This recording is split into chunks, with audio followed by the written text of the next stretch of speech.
Welcome, and thanks for joining me today on Mortgage Manager Playbook, a podcast for sales leaders who want to improve their team's sales performance and originate more loans. I'm Pat Sherlock, your host. Today's topic is an important one, solving the process gaps in your workflow. I have the perfect expert, Suha Zehl. Suha Zehl is the founder and managing director at Z Technologies. She's had a long history in mortgage lending, in addition to the fintech world. Hi, Suha. Thank you so much for having me. Well, I'm excited about this topic, but let's start from the beginning. Like, how did you get into the world of mortgage banking? Well, I didn't wake up one day and say, I want to be in mortgage like everybody else. I kind of fell into it. I had been living overseas for a while. And when I got back to the US after 9/11, it was very hard to find a job. It was very hard to get interviewed, even with a name like Suha and having lived in the Middle East for a while. And so I actually signed up with a placement agency, Ronstad, and they sent me on a couple of placements. And the third one happened to be with a mortgage startup company.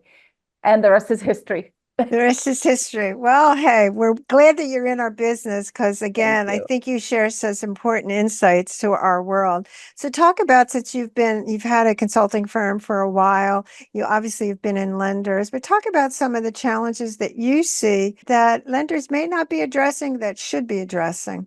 I think a lot of times, especially after the right sizing, quote unquote, that took place in the last 12, 18 months, I think a lot of lenders are focusing on how do I get more efficient? How do I get more production? And not focusing on improving the customer experience. And so there's that balance that's happening, and they're just focusing, many, I shouldn't say all of them, but many are focusing on that bottom line and not realizing that if you don't take care of your employees and you don't take care of the tools that they have, that's going to impact the customer experience. And so it kind of like comes full circle. So they did the right sizing. People are doing more with less, but they're not that happy. And so you create that dynamic, and all of a sudden your workflow is not really optimized, and you start to find gaps that you need to solve. And I think as lenders begin to approach this, especially with like artificial intelligence and how big that has become, if you're not staying on top of things, you're going to continue to fall behind. And many lenders are not like the Loan Depots and the Quickens, where they have a huge technology team behind them to support them. And so that's where it becomes kind of a regression and a difficult, challenging situation for them. Well, you've hit on all my favorite topics, and it's staying on top of things and moving forward versus reliving the past. So, talk about, since we're relatively close to 2025, what are some of the things that you think will become really hot issues and hot topics? I think for certain, if you're not looking at artificial intelligence and how you're going to implement that into your organization, you are going to be left behind. I mean, there's a lot of fear of the unknown. There's a lot of fear of, how is this going to impact me? Am I going to lose my job? And fear holds people back. And so you become resistant to change. And so one of the things that organizations really should be focusing on and looking forward towards in 2025 is beginning to set up the framework. Because you can't just turn it on. There's a lot of legwork that has to happen before you become kind of AI mature. And a lot of it begins with your data.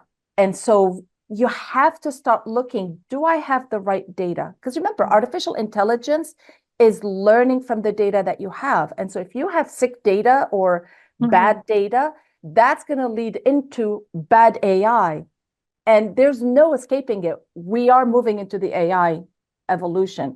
And so having that focused work and making sure that you are setting up the framework, from having an AI governance to actually setting up what clean, your whole transformation, if you will, of your data that leads into the proper AI structure. I think if you're not looking at that right now, in preparation for 2025, then you Right. are going to be falling behind. Well, we're going to have you come back and talk about that topic because I agree with you and I use it myself. And so it's really nothing to be afraid of. And it actually is No. fabulous is what it comes down to. So, well, let's jump into the world of fixing the famous, really kind of workflow gaps and how you go about it. Why don't you share with our listeners the first step, what do you need to do to define the gap, and then go through what makes most sense? Because I know you do this every day. First, you have to start with knowing what you know and knowing what you don't know. And what I mean by that is you basically have to lay the foundation. Do you understand how your workflow works? Do you know what happens when you get a lead from here? And how does it go? So your workflow is mimicking your customer journey.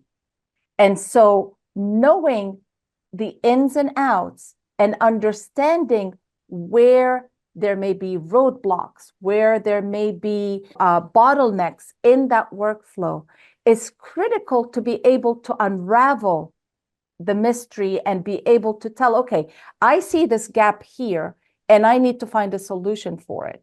So you take a step back, and I mean, I've done this with clients. We fill out a conference room with yellow, big Post-its, Yeah. and we write. It's not a SWOT analysis. It's actually an analysis, seeing if they understand what that workflow journey is, and then putting the customer, whether it's the employee or your actual borrower, in that journey to see where are you running into issues. So that would be really your starting step, is understanding what you know and what you don't know. So let me ask this question before we hear about step two. But step one, how many leaders actually understand their workflow? I mean, to be honest about it. So the frontline managers, those who are actually, doing the work right there, they understand it, but a lot of times we've always done it this way. And so they don't think of, is there a better way to do it? And that's that was going to be the next step. Step two is, once you know what your workflow is, how do you start improving it? Because you may not have a gap, but you may have an inefficiency. And so a lot of the leaders, they know, oh yeah, we get leads from here, they go through our POS, then we push them to the back end, to the LOS, and we close those loans, and then they go into servicing. They have this general idea, and you don't expect a CEO or a C-suite to know those details. That's not what their job is. So making sure that you're able to communicate up and making sure that you can explain what the workflow is. So when we do those roadmaps, those sessions, we actually involve the front line. The leaders actually sit, and the front lines are the ones who are saying, this is what happens, this is what we do. Sure. And then the leaders come in and start adding, well, because they have that vision, so they're able to provide more of a bigger picture perspective of, oh yeah, we can do this here, or what if. I love the conversations that begin with, what if we did it this way? What if? That, what now? Though, when you ask those kind of questions, it leads to more conversation, and it leads to better understanding. So when you look at, and this is a little bit of a side shuffle on, when you look at the percentage of, and I've seen this from Black Knight, Strathmore, all of these companies will say that the 20% actually will come back to the lender, but 80% won't. And whether it's a difference of a few either way, the point is we lose most of the customers, and we don't even know basically what in our workflow is causing that, is my impression. Is that what you see? Or talk about that? So one of the things that we do also is we talk about the customer for life experience and how you engage with the customer and how you nurture that customer. I mean, if you're coming into this as a lender, as this is a transaction, then it is going to be transactional. Yeah. And if that customer gets a better rate, they haven't engaged with you, you haven't created that emotion that emotional connection with that customer, that they stay with you for life. And how you create that connection is part of that customer journey. That customer journey doesn't end with the closing and it's gone into servicing. It's a lifetime. And if you're not doing certain activities to nurture that customer, somebody once said to me, your loan officer can be talking to that customer, their CRM may tell them, hey, call this customer and talk to them about this, or this was their birthday or whatever. But if you're not noticing that, oh, did you know that that customer just had a baby and that they may need to move houses? That day, if another loan officer talks to them, that's the loan officer they're going to talk to, because top of mind, that person reached out to them. So knowing how to nurture and when to nurture is really critical to that customer retention, so that you create that lifetime customer experience. I'm involved with prospecting boot camps, and I have to tell you, and I'm curious in your experience, but what I see, and I'm seeing students all across the country, I am seeing they don't really have a relationship from the database standpoint of actually using a database to maintain a relationship. And I also think they don't seem to understand, and I get a lot of experienced loan officers, so these are not new. They don't know how to work the technology. It's what do you see? So when you onboard someone and throughout their tenure, it's not a set it and forget it. So you have to keep, there's so much new technology. And when you're setting someone for success, you have to keep, so just like you nurture your customers, you have to nurture your employees, you have to nurture your LOs. And so you have to keep upskilling them. You have to give them the opportunity to be curious. You have to give them the opportunity to learn. Whether you do that through webinars, whether you do that through workshops, whether you do that one-on-one, you have to create that environment that allows that growth and development. And if you don't, then that's what happens. You lose the ability. Again, there's so much technology. And if an LO or whoever we're speaking of has 10 things that they can use, and they don't know how to use them, they are not going to use them.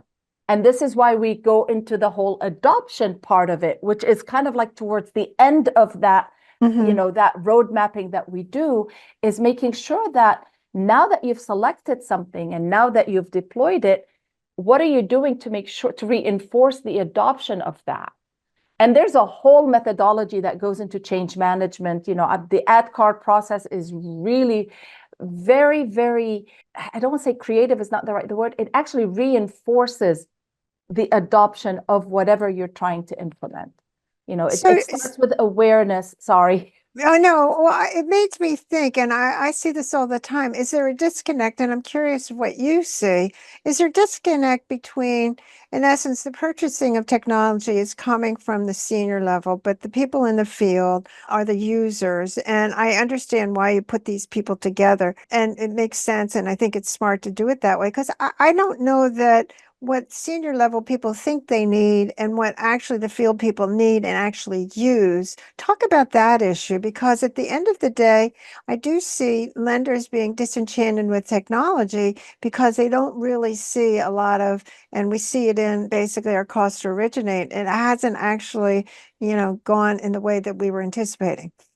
So I call that the snow effect, SNO, shiny new objects. Because a lot of times people hear, oh, there's this thing, I want to go get it. And then you get it, and then nobody uses it. Right. And so one of the things that we talk about is, how do you avoid the snow effect? How do you really know what should be in your tech stack? This is all part of that conversation that we have, because at the end of the day, you want to make sure that the dollars that you are spending, you're getting, return on investment is such a broad word, but you want to make sure that you're getting your return. Sure. It may not come back that first year, it may not come back that second year, but as you begin to deploy and adopt technology, you want to make sure that it's being used. And so doing a tech stack evaluation, if you have 10 CRMs at your company and you have 2 LOSs and you have 3 MarTech, products, there's so much disconnect. And this is one of the things that's really critical about technology. I criticize about technology is that things are very siloed and integration doesn't really happen. One of the things that I heard at a recent AI conference is, what if you no longer have to integrate anything? Artificial intelligence will help understand and integrate all your solutions. That future is a future I look forward to, because then you don't have these silos, which is what exists right now. And that's why you'll see, oh, I bought this CRM, but this LO, this really high producing LO wants that CRM. And we're using this LOS for our retail channel, but it doesn't really work for our correspondent channel. So we're going to use this. It just becomes very hard to manage. And so doing that tech stack evaluation and really understanding that workflow, the two go hand in hand, because you want to make sure that the technology is actually really, filling the gaps that your workflow needs, aligned together. So when you're doing your consulting and you're going into a company, and so how long does it take you to do that tech evaluation to see what actually they have? And I'm curious about, when you report back, did some of the lenders even know what they have? So some do and some don't. Sure. Some are very surprised. Oh, we have 5 CRMs. We didn't know that we had 5 CRMs. Oh, we're not doing nurturing. Oh, I thought we were sending email, And again, there's a very different I got an email, dear customer. I'm like, delete. Yeah. If you're not building the right nurturing, then you're not going to be successful.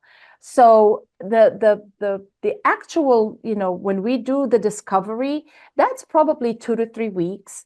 Okay. It's not every day. I like to be on site, at least in the beginning, and then at the end, a couple of days. And then we can do everything else, through like a Zoom meeting like this, where we can meet. But I think it's very important to get everybody together in a room at the beginning, and then you meet with the individual departments. So you've got that big picture for everyone, then you meet with the individuals, and then you come back at the end to do the presentation and provide the feedback and the reporting that you're going to be, the deliverable that you're giving them. So what is the typical reasons that you see when they come to you? In other words, let's say, what is it, the trigger point that their cost to originate is so wild, or is it, what is it that normally, when this whole, let's really now look at our tech stack and see what it actually does, what really triggers that? One may be, why is it taking us 17 days to go through an underwriting? Why are we touching this file 20 times? So they start to see these gaps, these roadblocks, these challenges, but they don't know how to get their hands around it. And the other piece is, because of that right sizing, their staff is focused on production. They don't really have the time to sit back and say, oh, let's spend 3 weeks doing an evaluation of our tech stack and what's working and what's not working. So it's really a combination of both, but it really starts with something a lot of times is innocuous. It's like, hey, I heard from Sheila that, this file took 17 days to underwrite, and they had to go and follow up on document. So they start to hear these rumblings, if you will. And they're like, we really need to better understand what's going on. We really need to get a better handle. And again, a lot of smaller and medium-sized lenders don't have a large tech team that can support that kind of discovery. And so that's when they bring in consultants like myself and others who can help them through that process. So when you look at the depositories, and I'm curious about that before I ask you about what do you see trends for next year? When you look at depositories, what I have found, and you would know this better, is that they have legacy systems that do everything. And then, of course, it becomes a tragedy if you try to do it differently. So, what do you see in that realm that the legacy systems, they typically are bank-wide systems and not specific enough and certainly aren't new enough, that's for sure. So, what do you normally see? What happens is that there's a lot of band-aiding in those systems to allow them to do Yeah, what they need to do. And the effect of that is you start to get these kind of like spaghetti band-aids that, kind of like contradict each other. You right, kind of right. like, this does, and it makes the process go longer. The employees have to jump through so many hoops to get something Mm-hmm. done. So when you're looking at legacy systems, and especially for depositories and banks, the mortgage system needs to obviously go upstream into the banking systems, but the mortgage system is very specific. It has a very specific function. And so being able to provide recommendations of, in this aspect, this may be a better environment to be in than using those legacy system, and kind of like decoupling of everything so that you can actually see where there's that jamming happening. Because you're Mm-hmm. right, legacy systems are built on old technology. As we try to add security, that adds a very complex level of programming and development. As you add all the different ancillary functionalities that we have now, Mm-hmm. work number, Freddie and Fannie DULPA, getting your fees, smart fees, doing credit reporting. And God, don't get me started on, when we're changing to the buy merge in 2025, that's a whole other Mm-hmm. dilemma that's going to happen to the industry. There's so much going on. And so being able to say, this is a legacy system, this is the function where it needs to be, but here in mortgage, I need to be a little bit more flexible. Mm-hmm. Having those conversations and being able to explain why you're recommending something versus something else, and Mm-hmm. why you're recommending that decoupling of those Mm-hmm. systems is very critical to the success of those kind of projects. Well, we could go on for hours on this topic, but talk about next year and what are some of the trends that you see? And you already talked about AI, but in other words, what is it that you think lenders will now try to address? I mean, in essence, in a lower volume market, which we're in now, it should not be that we're taking 30 days to close a loan. I mean, No, no. And so no, it's, it should not be. And that should be yes, like one of the clues that yeah, tells them, hey, I need to look at this. yeah, So, some of the things that they should be looking out for is, and AI is not the answer for everything. I sure. know we're in the AI age, but it's not good. Technology is a proponent. It's not the solution. It's the way that allows you to solve your problem, but it's Hmm. not the solution itself. Right. And so understanding that and looking at it and saying, I need this. I can add this here. I mean, one of the biggest things, as from a diversity perspective, if you look at it, we have a lot of borrowers, a lot of customers. English is not their first language. And Yeah. so the whole education process, the whole proficiency of understanding the Hmm. documents, of how you're going to explain that, being in the communities, making sure that your Hmm. LOs are entrenched in the communities and they actually are dealing with the customers on a one-to-one basis, making sure that you're creating a hyper-personal experience for those customers. Hmm. Those are really the things that lenders need to be focused on. Yeah. I mean, we said this last year when the production, when production started to go down. This is the time to evaluate your technology. This is the Hmm. time for you to say, I need to do something about what I currently have. This is the time to take that evaluation and start to do things. Technology costs are high, and not everybody can change everything at the same time. And Right. so as you look forward to 2025 and 2026, you need to be aware of what changes are happening. For Hmm. example, the buy merge credit score that we're Hmm. going to have to move to. What do I need to do now to be ready for that later? Because if you wait until 2025 when it rolls out, and then you're hustling to try to get your LOS and your POS and all of that updated, you're going to be behind the ball.